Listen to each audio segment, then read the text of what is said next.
సంవత్సరాల తరబడి ఎన్ని మందులు వాడినా మీ మోకాల నొప్పులు తగ్గట్లేదా? ప్రాణ పెయిన్ క్లినిక్ లో అత్యాధునిక చికిత్స. ప్రస్తుతం మనతో పాటు ఉన్నారు హైకోర్టు అడ్వకేట్ రజనీ గారు. ఒక్కసారి గుడ్లవల్లేరు ఇంజనీరింగ్ కాలేజ్ పై ఆమె ఏం చెప్తారో చూద్దాం. నమస్తే అండి. నమస్తే నిరుకుమార్ గారు. రజనీ గారు, ఈ గుడ్లవల్లేరు కాలేజ్ విషయం చూస్తున్నాము. చాలా దారుణమైనటువంటి ఇన్సిడెంట్, కానీ అది మలుపులు తీసుకుంటుందేమో అనిపిస్తోందండి చూస్తుంటేను. ఎందుకంటే హిడెన్ కెమెరాస్ పెట్టి ఇంతకు ముందు కూడా చాలా చోట్ల మనం చూస్తున్నాము అమ్మాయిల్ని రకరకాలుగా వేధించటం అనేది. మరోసారి కాలేజీలో దగ్గర 300 పైన అమ్మాయిల మీద ఇలాంటిది చేశారని చెప్తున్నారు. వాటిని 100 రూపాయల నుంచి 1000 రూపాయల వరకు అమ్ముకున్నారు బయట అని తెలుస్తూ ఉంది. దీన్ని అసలు ఏమనాలి, ఎలా మనం అర్థం చేసుకోవాలో కూడా తెలియట్లేదు. ఎందుకంటే ఎక్కడ దాకా పోతుంది ప్రపంచం అనేది. ఇప్పుడు బిఎన్ఎస్ కొత్త చట్టాల ప్రకారం ఎలాంటి శిక్షలు పడే అవకాశం ఉంటుంది? అవన్నా స్ట్రాంగ్గా ఉన్నాయా? ఇంతకుముందు నిర్భయ చట్టం కింద చేసేవాళ్ళు అది పెద్దగా శిక్షలు లేవు అని చెప్తున్నారు. బట్ ఇప్పుడు బిఎన్ఎస్ తోటి ఏమన్నా అవకాశం ఉందా అండి? మేడం, అంతకుముందు ఇండియన్ పీనల్ కోడ్ ఇప్పుడు పేరు మారింది. ఆ సెక్షన్ 376 రేప్ కేసు అవుతుందా, లేకపోతే సైబర్ క్రైమ్ అవుతుందా, లేకపోతే ఇంకా ఆడబిడ్డలను ఇబ్బంది పెట్టిన సెక్షన్సా? పేర్లు మారుతాయి కానీ సెక్షన్లు మారిపోతాయి. కానీ అంతకు మించి చట్టాల్లో వెసులుబాటు, ఊరు తీసేయండి, అరెస్ట్ చేసేయండి ఇమీడియట్ గా, ఇదంతా జరిగేది కాదండి. ఇది ఒక పాప ఐడెంటిఫికేషన్ చేసి ఒక కెమెరా ఉందని చెప్పి 1 వీక్ అయినా అదేం లేదులే, అదేం చిన్న కెమెరా అన్నట్టుగా దాన్ని తీసి వెలికి తీస్తే ఇప్పుడు 300 మంది కెమెరాలు ఉన్నాయి. మనం అనుకుంటాం సర్వసాధారణంగా ఆడపిల్లల్ని కాలేజ్కి వెళ్ళేటప్పుడు వెళ్ళే వరకు బస్ దిగావా, ఆటో ఎక్కావా, వెళ్ళావా, వెళ్ళిపోయానమ్మా కాలేజ్కి అంటే okay safe, phone switch off చేసేస్తారు. అంటే మా అమ్మాయి కాలేజ్ లో ఉంది, సేఫ్ గా ఉంది అని. కలకత్తా కాలేజీ డాక్టర్ ఘటన కూడా అంతే కదండి. హాస్పిటల్లో ఏం జరుగుతుంది? రోడ్డు మీద ఎవడన్నా రేప్ చేస్తాడేమో, రోడ్డు మీద ఎవడన్నా హత్య చేస్తాడేమో అని అనుకుంటాం. కానీ కాలేజ్ యాజమాన్యాల్లో రెస్ట్ రూమ్ లో జరిగినటువంటి దారుణ మారణకాండలండి. సో ఇక్కడ కూడా కాలేజ్ యాజమాన్యం పిల్లల్ని మంచి కాలేజీలో వేయించేటప్పుడు సెక్యూరిటీ ప్రిన్సెస్ చూసుకొని పొలాలు తాకట్లు పెట్టి అప్పులు చేసి మంచి కాలేజీలో వేయాలి, మనం తిన్నా తినకపోయినా పిల్లలకి మంచి ఫుడ్ ఉండాలి అనే ఉద్దేశంతో ఏదైతే ఇంత గొప్పగా కాలేజీలో పెట్టారు. ఇప్పుడు ఈ గుడ్లవల్లేరు కాలేజీకి సంబంధించి స్వయాన పాపం మా అన్నగారి కూతురు ఉంది. ఆ పాప మార్నింగ్ నుంచి ఒక్కటే ఏడుస్తుంది. నేను వద్దంటే నాకు నమ్మకం లేదు, నేను ఉండను, నేను వచ్చేస్తాను, నేను చదవను అని ఏడుస్తుంటే ఇప్పుడే మేము విజయవాడ వచ్చాము ఆ అమ్మాయి దగ్గరికి వెళ్ళడానికని వెయిట్ చేస్తున్నాం. ఇక్కడ పరిస్థితి ఎలా ఉందంటే ప్రతి ఆడపిల్లలు భయపడిపోయి మాకొద్దు బాబోయ్ చదువు అనే పరిస్థితికి వెళ్ళారు. ఇదే ఇన్సిడెంట్ 2007-8లో మీ అందరికీ బాగా గుర్తుండాలి, ఆయేషా మీరా హత్య కేసు. అది కూడా కాలేజ్ హాస్టల్స్ లోనే. హాస్టల్ అంటే పిల్లలకి సేఫ్ అనుకుంటాం, చదువుకోవడానికి పల్లెటూరులో నుంచి పిల్లలందరూ వచ్చి డాక్టర్ సీటు, ఇంజనీరింగ్ సీటు కానీ పగలు రాత్రి కష్టపడి హాస్టల్లో పెట్టినప్పుడు హాస్టల్లోనే ఈ పలానావాడు చేశాడు అని బయటికి ధృవీకరించినటువంటి ఆ కేసు పర్యవసానం ఏంటంటే చాలా చోట్లండి, మీరు బహుశా వినుండకపోవచ్చేమో, ఆ తర్వాత ఒక 6 months వరకు అన్ని హాస్టల్స్ విజయవాడలో వెకెట్ అయిపోయింది. చాలా మంది పేరెంట్స్ బిడ్డల్ని బుజ్జగించి విజయవాడ బస్ స్టాండ్ కి తీసుకొచ్చి అమ్మ వెళ్ళిపోదాం, వద్దంటే లేదు నాన్న ఈసారి MBBS సీట్ వచ్చేసిద్ది నాన్న, ప్లీజ్ నాన్న హాస్టల్ నుంచి రా నాన్న అంటే, లేదమ్మా నువ్వు విసికిచ్చొద్దు, నువ్వు ఇంకెళ్ళిపోవాల్సింది, ఇంటికి వెళ్ళగానే పెళ్లి అంటే తండ్రి చెయ్యి ఇడిపించుకొని పరిగెట్టుకుంటూ బస్ కింద పడి చచ్చిపోయిన ఆడపిల్లలు మాకు తెలుసు. యాక్సిడెంటల్ గా జరిగింది, రోడ్డు క్రాస్ చేస్తా జరిగింది అనే ఘటన మాకు గుర్తుందండి. అదే టైంలో మాకు పెళ్ళై పిల్లలు పుట్టారు, చక్కగా వాళ్ళు చదువుకుంటున్నారులే అనుకున్న మూమెంట్ లో ఆ పిల్లలు చదువుకు దూరం అయిపోయామనేసి ఇలా యాక్సిడెంట్లు అయిపోయింది. మా నాన్నగారు చెప్పేవారు, ఈ సిటీల్లో నేను డిగ్రీ కంటే మించి చదివించలేను, సెక్యూరిటీ ఇవ్వలేను, నా మాట విని పెళ్లి చేసుకోండి అని బతిలాడి నాకు పెళ్ళయింది. పాపం నా ఫ్రెండ్ రోడ్ యాక్సిడెంట్ లో చనిపోయింది. అంటే చదువు మీద ఆశ ఉన్న వాళ్ళు ఈ రోజు హాస్టల్ నుంచి వచ్చేయండి అమ్మా అంటూ ఒక తల్లిదండ్రులు, హాస్టల్లో ఉండవు నాన్న అంటూ ఒక పిల్లలు, వీటన్నిటికీ తన పర్యవసానం ఏమవుతుంది? ఇప్పుడు ఇదే హాస్టల్ కాదండి, ఆల్ ఓవర్ అన్ని హాస్టల్స్ లో పిల్లలు మిణుకు మనిపోతున్నారు. కనుచూపు మేరలో బాత్రూమ్స్ దగ్గర చెక్ చేసుకుంటున్నారు, లేనిది ఊహించుకుంటూ పైన కింద చూసుకుంటూ భయపడిపోతున్నారు. ఎందుకు ఇలా భయంగా బతకాల? ఆంధ్ర రాష్ట్రంలో పుట్టామనా, లేకపోతే భారతదేశంలో పుట్టామనా, ఏంటి మనకి కర్మ? సో ఖచ్చితంగా ఇప్పుడు ఇన్ని రోజులు ఎందుకు ట్రావెలింగ్ చేశారు? ఒక అమ్మాయి ఇలా చేసింది, ఒక అబ్బాయి, ఇవన్నీ పిచ్చి మాటలండి. ఒక అమ్మాయి ఒక అబ్బాయి వల్ల సాధ్యం కాదు. కాలేజీ యాజమాన్యానికి సత్సంబంధాలు కలిగి ఉండాలి.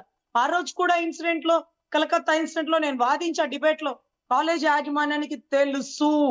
అరే రోడ్డు మీద నీకు హాస్పిటల్ నుంచి బయటకు వచ్చేటప్పుడు ఇయర్ ఫోన్స్ ఉన్నాయి, ఒక అబ్బాయి బయటికి వెళ్ళాడు, వీడు ఒక నిందితుడు అని పట్టుకున్నప్పుడు సెమినార్ హాల్ గేట్ బయట కెమెరా లేవా?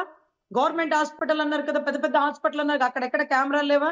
రెస్ట్ రూమ్ లో అంత ఘటన జరగడానికి 9 మందికి అమ్మాయి ఆ టయానికి డ్యూటీ దిగుతుంది అనడానికి ఎవరెవరున్నారు? యాజమాన్యానికి సంబంధం ఉందంటే కాదు కాదు, రోడ్డు మీద పోయే ట్రాఫిక్ పోలీసుని ఎవడో ఒకటి మీద వేసేస్తారు. ఇప్పుడు కూడా దీంట్లో ఎవరో ఒకళ్ళు భలే అవుతారు. నిరుపమ గారు మీరు చూడండి, నేనేం చేశానంటూ స్వయంగా ఒప్పుకుంటాడు ఒకడు వచ్చి ఒక 2-3 రోజుల్లో. యాజమాన్యానికి ఏం సంబంధం లేదు, అక్కడ పనిచేసే ఒక పీటీ అంటే లేకపోతే ఆడపిల్లల హాస్టల్లో వార్డెన్ లో ఒక టీచరు కుట్రకోణంగా తనే ఈ కెమెరాలు పెట్టి రెడీ హ్యాండెడ్ గా ఒప్పేసుకున్నాడు. అయిపోయిందండి, యాజమాన్యం తప్పించుకుంటది. కానీ ఒకడెవరో పేమెంట్ తీసుకొని బలైపోయేవాడు ఒకడు వస్తాడు. ఇక్కడ మరి ఎవరికి శిక్షలు పడాలి? ఎంతమంది తల్లిదండ్రుల్లో కళ్ళ ముందు కన్నీటి పర్యంతం అండి. మా ఇంట్లోనే మేము చూస్తున్నాం కదా. ఇప్పటికిప్పుడు బయలుదేరి కుటుంబం మొత్తం వచ్చి అమ్మాయికి ధైర్యం చెప్పడానికి వస్తున్నాం. నేనుండన్నానా, నేను వచ్చేస్తానా అని మా అన్నని పట్టుకొని ఏడుస్తున్న దృశ్యం మేము చూసాం. ఇది ఒక ఇంత అయితే కొంతమంది పేరెంట్స్ చదివింది చాలా అమ్మాయికి రండి అని కొంతమంది. సో ఇటువంటి విషయాల్లో ప్రభుత్వాలు సిన్సియర్ గా ఆర్డర్లు తీసుకోవాలి. వారు ఎంత పెద్ద యాజమాన్యమైనా, ఎంత పెద్ద కాలేజ్ యాజమాన్యమైనా, ఏ కమ్యూనిటీ వాళ్ళైనా, ఏ పార్టీ వాళ్ళైనా మాకు అనవసరం. తప్పు చేసిన వాడికి శిక్ష పడాల్సిందే. దీంట్లో మొత్తం విషయాలన్నీ బయటకు తీసుకురావాలి, సిఐడి ఎంక్వైరీ వేయాలి. ఎందుకంటే ఈ కాలేజ్ లోనే కాదు పెట్టేవాడు, ఇంకా 4 కాలేజీల్లో 5 కాలేజీలో కూడా పెట్టుంటాడేమో. పెద్ద పెద్ద కాలేజీలో పిల్లలకి సెక్యూరిటీ ఉంటుంది, ఎస్సీ బీసీ హాస్టల్లో ఉండదని కొంతమంది అనుకుంటారు. కానీ బీసీ హాస్టల్, ఎస్సీ హాస్టల్లో జరిగేవి అక్కడ ఉన్నాయి, పెద్ద పెద్ద కాలేజీలో జరిగేవి అక్కడ ఉన్నాయి.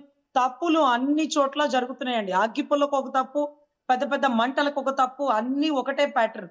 సో ఆడపిల్లలకి రక్షణ లేదంటూ ఆయేషా మీరా కేసు నుంచి మేము పోరాడుతూనే ఉన్నాం. సుగాలి ప్రీతి ఇన్సిడెంట్ కూడా, మా అన్న లేవనెత్తిన ఇన్సిడెంట్ కూడా స్కూల్లో జరిగిన ఇన్సిడెంట్.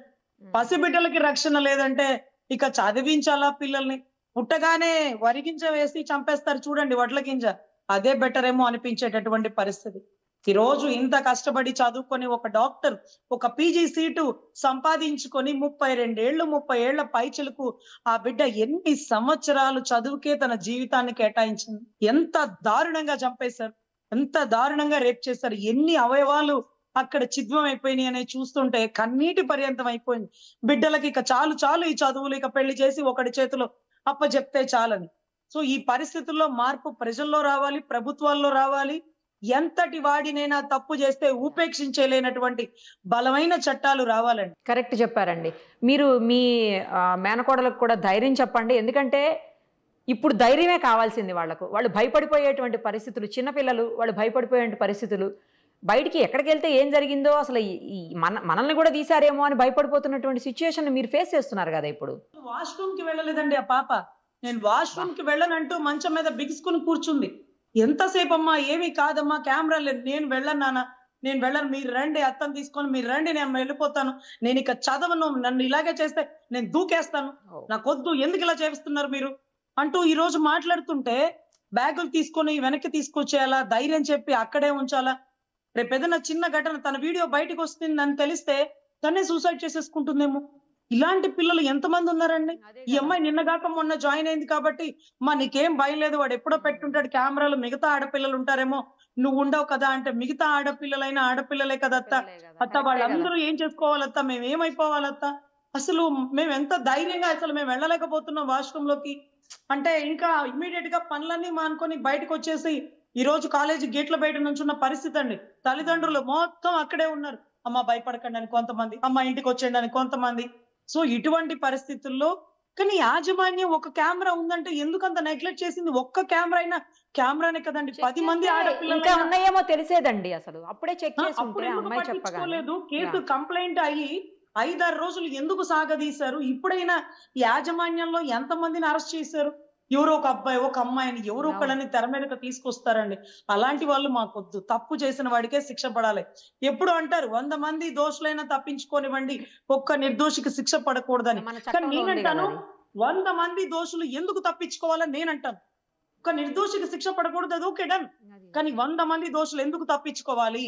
ఏ అధికారంతో తప్పించుకుంటారు? ఏ డబ్బు అధికారం మదంతో తప్పించుకుంటారు? వాళ్ళ ఇంట్లో ఆడపిల్లని అలాగే చూస్తే ఊరుకుంటారా? చదువుకోవడానికి వచ్చిన పిల్లలు మేడం, సరస్వతి పుత్రులు లాంటి పిల్లల వాళ్ళు వాళ్ళ జీవితాలు సర్వనాశనాలు చేసేస్తున్నారు. ఈ రోజు ఎన్నో కళలు ఉంటాయి తల్లిదండ్రులకి, పిల్లల్ని ఇంజనీరింగ్ గా చూడాలి, పిల్లల్ని అలా చూసుకోవాలి, ఇలా చూసుకోవాలని.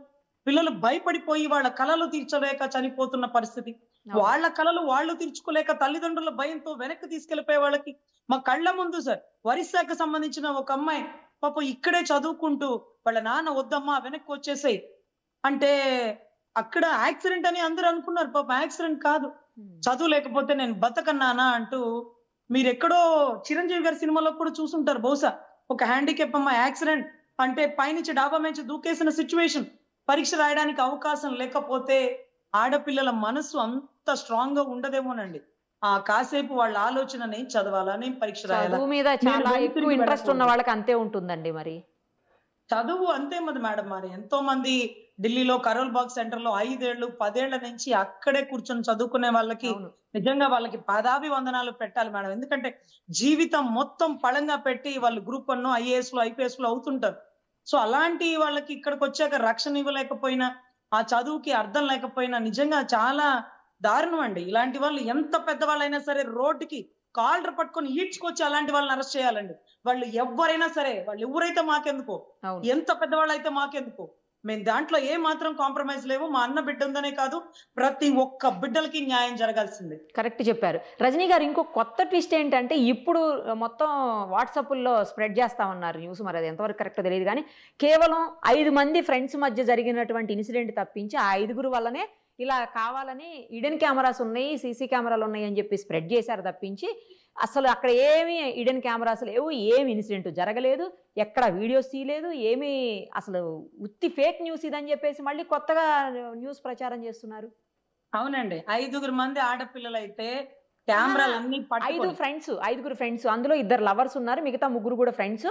వాళ్ళ మధ్య జరిగినటువంటి గొడవని కావాలని చెప్పేసి వాళ్ళు సీసీ కెమెరాలు పెట్టారు, హిడెన్ కెమెరాలు పెట్టారని చెప్పేసి కావాలని వాళ్లే స్ప్రెడ్ చేసి అందరినీ భయభ్రాంతులకు గురి చేశారు. అక్కడ నిజంగా ఏమి హిడెన్ కెమెరాస్ పెట్టలేదు, 300 మంది వీడియోస్ ఏం తీయలేదు, అదంతా రాంగ్ అని ఇప్పుడు కొత్తగా న్యూస్ స్ప్రెడ్ చేస్తున్నారు. అంతే కదా, మరి కాలేజీ యాజమాన్యానికి చెడ్డ పేరు వచ్చేస్తుందేమో అనుకుంటారు. ఎందుకంటే ఆ రోజు నైట్ పిల్లలందరూ టార్చ్ లైట్ పట్టుకొని సమ్మె చేశారు చూడండి. సో ఒక 5గురు మధ్య జరిగితే వీళ్ళందరూ ఎందుకు భయభ్రాంతులు, అందరూ కెమెరాలను చూసారు, హిడెన్ కెమెరాస్ తీయించండి, ఎదుగుదో మా రూమ్ లో ఉంది, మా వాష్రూమ్ లో ఉంది, తీయించండి, కిందకి మొత్తం తీయించాలి, మేము ఊరుకోము యాజమాన్యాన్ని అంటూ ఆడపిల్లలే ఆది పరాశక్తులే గట్టిగా మాట్లాడితే ఆ టార్చ్ లైట్ సమక్షంలో సూర్యకాంతి బయటకు వచ్చిందండి. ఆడబిడ్డలు తలుచుకుంటే ఇలా చేస్తారా అని. అరే ప్రతి ఒక్క ఆడపిల్ల ఫోన్ ఫ్లాష్ లైట్ పట్టుకొని ఇదిగో చూపించండి, మాకేం న్యాయం చేస్తారు, ఇదేనా మీరు చేసేది, మా తల్లిదండ్రులకు చెప్తాం, మేము కంప్లైంట్లు ఇస్తాం, మిమ్మల్ని రోడ్డుకి ఈడుస్తాం అంటూ తిరగబడితే అప్పటికప్పుడు మార్చేసి ఇది కాదు అది కాదు, అవసరమైతే నేనే చేశానంటూ ఒకడు తెర మీదకి వస్తాడు మేడం. అతనే ఒప్పుకుంటాడు, నేనే చేశాను, తప్పు క్షమించండి అంటాడు, శిక్ష అనుభవిస్తాడు, బెయిల్ మీద బయటకు వస్తాడు, అయిపోయింది. ఇవాళ ఒక 10 days మూసేస్తారేమో కాలేజీ, మళ్ళీ తర్వాత రన్ అయిపోతుంది. ఏది ఆగుతుంది మేడం? ఆడబిడ్డ బతుకంతా ఒకటి కాలి కింద చెప్పులాగా మారుస్తున్నారు. అంతే, మగవాడికి ఆడవాడికి తేడా ఏంటి? మేము అన్ని రంగాల్లో ముందుంటామన్న ఆడపిల్ల వాడు చొక్కాలు ఇప్పుకొని బజార్లో ఏమో తిరుగుతుంటే మనం అలా చేయలేం కదా.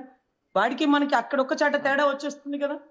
సో అంతరిక్షానికి వెళ్ళిన ఆడపిల్లకి మగవాడితో సరి సమానంగా శక్తి అయితే ఉండొచ్చు, కానీ వాళ్ళలాగా మనం చేయలేం కదా.